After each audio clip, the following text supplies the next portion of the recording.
This is your morning in 8 minutes. This morning, Tropical Storm Debbie still drenching the East Coast, bringing along with it now deadly flood conditions across the South. Debbie unleashed torrential rain and wind. It started as a Category 1 hurricane in Florida and has since taken on several lives, including the life of the driver of this semi-truck that careened into a canal. Crews in Florida have already started to restore power as parts of the state are experiencing the worst flooding they've seen in 100 years. In Sarasota, city officials say 17 inches of rain fell in the last 3 days, causing the wettest 3 days in city history.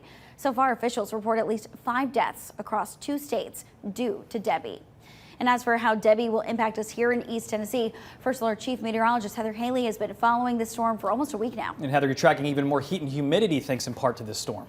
Yeah, right now outside of that storm, it is hot and humid, but we'll actually feel some positive changes thanks to that storm ahead. Right now, you can see the soaking rains that are going to continue up through the Carolinas to Virginia.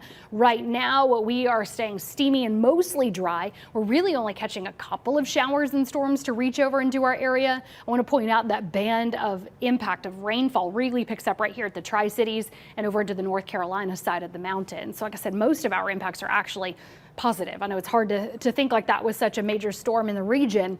One other element that you might notice today is a little ache. Headaches, some joint aches and pains. That's because of that center of low pressure getting closer to the North Carolina mountains tomorrow. That'll bring down the height of the atmosphere that will push down on us. So you might notice some extra aches, but really it's positive improvements coming up in the First Alert 8-day planner. Heather, thanks. Well, it's not just bread and milk flying off the shelves where Debbie is rolling through. The Red Cross says they're anticipating a severe blood shortage thanks to the storm. The situation getting to the point where the Red Cross is calling for a national emergency. Donations are low and the U.S. could face a nationwide blood shortage. In the past few weeks, the Red Cross says it's been forced to limit how much of a certain blood type it can provide to hospitals. Here in East Tennessee and southeastern Kentucky, our hospitals get their blood from Medic. While Medic says it's not facing emergency levels yet, the summer is a downtime for donations. So if you are able, Medic is asking you to come out and donate so our hospitals won't face a shortage amid increased national demand. Plus, if you donate this week, you can get some free Smokies tickets and help Medic win a friendly competition against Blood Assurance of Chattanooga. They serve the Chattanooga area as well as southeast Tennessee. And this morning, Morristown police still need your help finding a 14-year-old girl who may be with a 21-year-old man. We've told you about Lurvin Daniela Brizuela's disappearance last week. She was last seen on the morning of July 31st. She may be wearing a black crop top with blue pants and Crocs. Police are worried about her safety. And this is 21-year-old Esteban Ranganal. He has a tattoo on his left forearm. There it is. If you know anything about where they could be, please call police. And this morning, city leaders are asking for your help finding a missing statue stolen from a Knoxville park. The monument is supposed to be at Thomas Strickland Park, where it's been since 2010. Well, the Knox County Parks and Rec Department says the monument was made of bronze. It cost $3,500 to make. They're now asking for businesses around East Tennessee to be on the lookout for someone possibly hoping to sell or melt down the bronze. If you have any information about where the statue could be, you're asked to call the County Parks and Rec Department. We've got their information for you right now inside the WVLT News app. Also happening today, the Knoxville Farmers Market is back in Market Square, hosted by Nourish Knoxville. It features farmers and vendors within 150 miles of us here in Knoxville. The Market Square Farmers Market's every Wednesday from 10 to 1 through November 20th and every Saturday from 9 to 1 through November 23rd.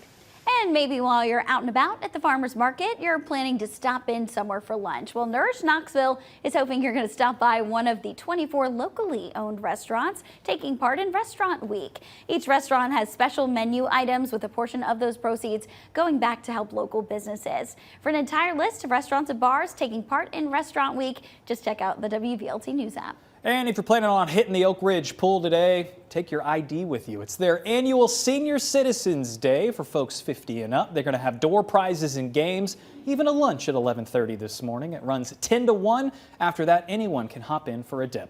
And it's another day back to school. Today, students in Claiborne and Cumberland counties headed back to the classroom. Yeah, some students are also heading back in Union County as well. They're on a staggered start this morning. That means there's one day left of summer break for some students in Knox, Sevier, and Campbell counties. And then by Friday, almost every school in East Tennessee will be back in session except for Monroe County. They get the weekend still to enjoy. All right, I got my shoes, my haircut, I'm ready to go. Let's check out traffic with Kristen. Well, the good news is we're not seeing a whole lot of back-to-school traffic just yet in Knox County because Knox County schools go back tomorrow. Knox Catholic is back in session today, though, so just be aware of that as you are getting out and about. Right now, here's what we're seeing in downtown Knoxville. I-40 at Hall of Fame Drive looking pretty good right now. Not seeing a whole lot of congestion toward the downtown area.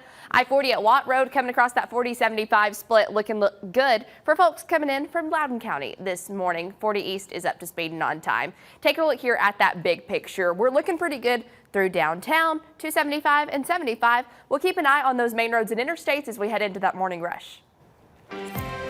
5 minutes to 7, and we're kicking off your first alert forecast here with, again, some haze and fog, although still some beautiful views with these scattered clouds drifting by, that sun coming up, and then it's going to heat us up quick. So let's enjoy while it is some haze and fog. Again, limited visibility in parts of Scott, McCurry, Whitley, and North Campbell. Otherwise, patchy haze with these scattered clouds moving by this morning.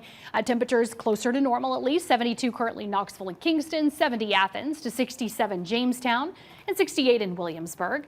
For today, we will slowly roll in a few more clouds at times, but really it's a lot of sun, heat, and humidity to go around. Those gusts picking up to 15 miles per hour can help if you stick to the shade. Out of the northeast there, that sunshine makes it feel hotter. 84 at 11, the humidity makes a high of 94, feel close to those triple digits, and then we'll be in the low 80s this evening. But keep in mind, we are tracking the stray rain and storms to round out today, just starting to trickle over the mountains from Debbie. This will leave us with more upper 60s to low 70s tomorrow morning, and then we can start to feel some positive changes. I mentioned those aches and pains that come with the next couple of days, but we are limited on the rain from Debbie, just seeing extra clouds, and then we will feel some good changes there with those cooler mornings this weekend into next week, thanks to a drop in humidity. So the second half of the first alert 8-day planner is definitely a milder one. I am very much looking forward to that low of 62. I need a light jacket. Oh yeah, exactly. We're all going to think it's chilly all of a sudden. That'll do it for us on WVLT right now. Headed over to the CW Knoxville. Have a good Wednesday.